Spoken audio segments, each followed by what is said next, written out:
Welcome friend, I'm so happy that you're here. I'm Agatha and today I come to you in my pajamas because if I don't talk about this project that I started a few days ago, I feel like I would have just gotten way too much progress on it and yeah, I just had to come on and show this to you. So basically, if you have been to my channel before, you might know this about me, but literally my absolute favorite time of the year, hands down, is getting to go to the Minnesota State Fair. I got a little bit of a crazy and spontaneous idea late last week that I really want to make myself an outfit to wear to the state fair.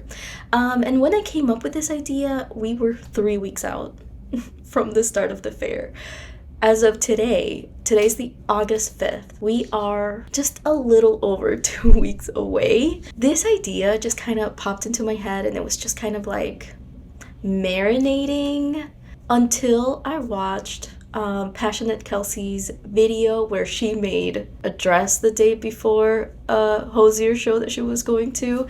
And I feel like that was like the confirmation that I needed that yes, I need to do this. This is a great idea. So I went through my stash. I had a couple of ideas on different yarns that I could use, but at the end of the day, I ended up deciding on using K&C hand-dyed cotton. I have 3 hanks of this. I was checking Pinterest, as you do, to try to get some inspiration on what do I really want this to look like? And I couldn't really land on any one thing. And I looked through patterns on Ravelry. I went through patterns on Etsy. This might be a hot take, but if I find a pattern on Etsy and it's not available anywhere else, I'm not gonna buy it. If I buy the pattern on Etsy, I'm gonna forget that I own it now. Like one of the things that I really appreciate about Ravelry is that it just every pattern that I've bought is available in my library. So if I ever want to make something that I've already purchased, I can just go to my library and see what's available. On Etsy, if that is an option, I don't know of it. So yeah, that's a little detour to the whole topic of today. But yeah, basically, there was nothing on Etsy that I liked enough to warrant me going against like how I usually go about things and buy a pattern on there. But I found a pattern on YouTube of something that I felt could really work. I did modify it a little bit. I don't remember the name of the video, but it's gonna be right here, of course. I want this to be like a meshy, fishnetty, very airy, and very breathable little dress. So I'm using a 5mm hook. This is what it's looking like right now. I've gotten so much done. Like, it's crazy how quickly this is working up. But yeah, so I'm making a little halter dress. You might be able to see it. I did do a little like heart filet crochet kind of situation right there. But yeah, this is fitting really nicely. It's coming along so freaking fast. So the general idea is 100% based on the video that I watched. The main difference is that I'm not following the specific row count that she is. And now that I joined in the round, I feel like I'm going to deviate from her pattern now. I'm just kind of gonna do what Passionate Kelsey did, which is I'm just gonna start adding 6 increase points, and I'm expecting I'll wear like romper under this. So I am not worried about it being super see-through at all. And I feel really good about getting this done on time for the first day of the state fair. Navigating gender expectations. It's not for nothing. It's not for nothing. Yeah, I'm gonna be fighting very hard to keep that. Hi friends, as I have been doing for the last few weeks, I come to you again on a Friday afternoon immediately after logging off of work. The halter top part of the dress came out so freaking good. Like, I am so shocked that it came out perfectly on the first try. I have no notes. It's like literally so perfect. So if you want to make yourself a halter top, definitely go check out the tutorial that I followed, because I followed her tutorial, the general concept of it, and not the specific count of the rows, but the concept is solid. Halter top is perfect. Where I messed up is the placement of the increases that I added to the skirt. I am doing 6 increases per round, and the way that I positioned them was the same as how Passionate Kelsey did for her video, which by the time that this video comes out will probably be like a month or 2 ago. She did 2 increases on the back where the legs go, 2 increases on the front where the legs go, and 2 on the sides. But what's starting to happen is I am getting some like ruffly kind of fabric on the sides, since basically like all of my increases are kind of just on the sides, right? So it's starting to look weird. We are basically just 1 week away from the state fair, but I have gotten so much progress on the skirt bit while working actually very little amounts of time throughout the day that I'm just gonna frog it now before I waste more time on it and end up hating the way that it looks.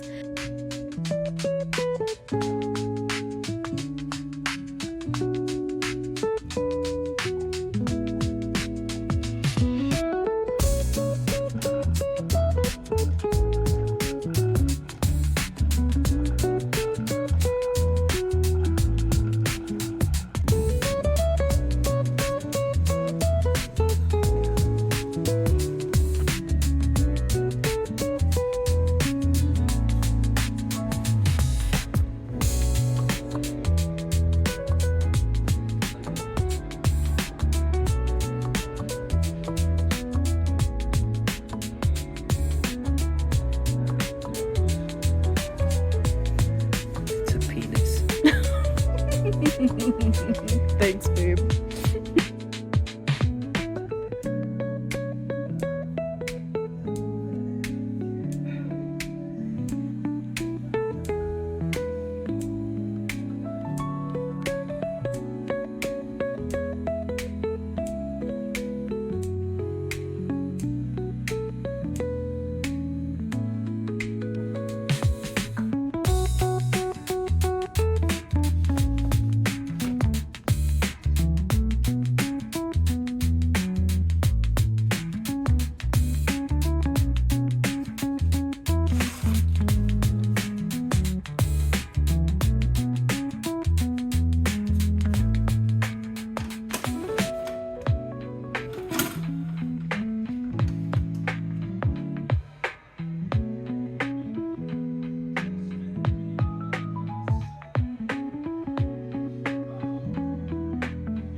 Hi guys, it is time for an update.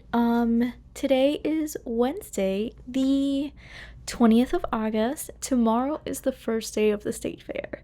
There's a little bit of a problem. So as I showed you guys from the previous clips, that was yesterday, the dress is kind of the length of maybe like a baby doll dress right now. Like it's really short. It doesn't actually cover my butt at all. I was able to get a lot of progress yesterday, but I don't think enough progress. And the thing is, I knew that my husband wanted to go to his parents' house today, but I did not realize that he wanted me to go with him. So that means that, unfortunately, it looks like we might not have more time to work on this dress. I don't think it is at a length yet where it is actually wearable. There's a part of me that is considering ripping back and making this into just a halter top. I feel like that would be very cute. it would mean that all of this extra work to work the skirt length was for nothing. So I really need to think that through. I really need to just think this through. I'm not considering on wearing this tomorrow to the first day of the fair anyway. I'm thinking of wearing this on Friday, which is the second day of the fair. So, you know, I have time to at least sleep on it. And if I decide to rip back and make it just a halter top, then all I would need to do is just add a strap or 2 straps to the top. And then I'm thinking I would just be able to like tie it behind my neck. But I have been thinking about what to wear tomorrow. So as you would have seen from the clips that I included, I went to Michael's again to buy more of the Aunt Lydia's yarn because I do really like this Baba tee that I finished in my previous video. If you haven't watched it, I'll link it in the top right corner.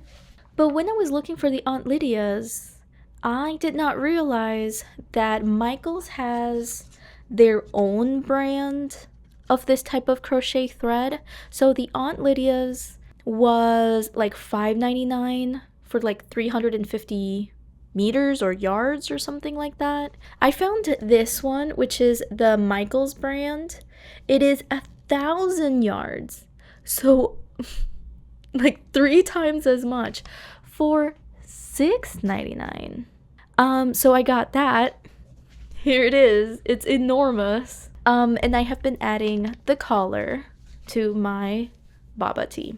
It does kind of like curl itself into itself as you're working it. So it doesn't just stay as like a straight line. It starts kind of curling in on itself as you're working it. So that's a little inconvenient, but nothing that would make me not recommend this yarn. But that's where we are right now. I feel very weird about the notion of ripping back this dress that I've been working on so much. Like, I finished the halter top bit in like a day. So, and also, I don't know, like I started off this video just talking so much about how I'm making this dress, and now we might not have a dress at all. So I hope if I go down that route, no one immediately clicks away from this video. I feel like, I don't know, I feel very weird about the dilemma that I'm in right now. But I think that that's going to be it for today. I don't think I'm going to have any time to work on my crochet between now and tomorrow. So the next clips you're going to see are going to be of the state fair. Very exciting. And I will see you there.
Almost. Hey friends, it's time for an update. This is actually the This is actually the third day that we've been here. I've been taking a lot of videos of the different foods that we've been trying, but I haven't shown you any of the crochet things that I've been wearing any of these days. So I'm going to be putting them on the screen. On the very first day, I wore my most recent boba tee that I made using Aunt Lydia's crochet thread. On the second day, I wore my Meto cardigan that I made using Trubu, and that is a pattern by the Make and Do crew. And today I'm wearing my very first boba tee that I made a few weeks ago. This is using Shibui yarn. It is a pretty cold day today. It is high of 60s or like 19 Celsius. So I'm definitely gonna need it, and it's gonna come in very handy. But I think that's gonna be everything for this video. Thank you so much for watching, and I hope I will see you in the next one. Hasta la próxima. Ciao!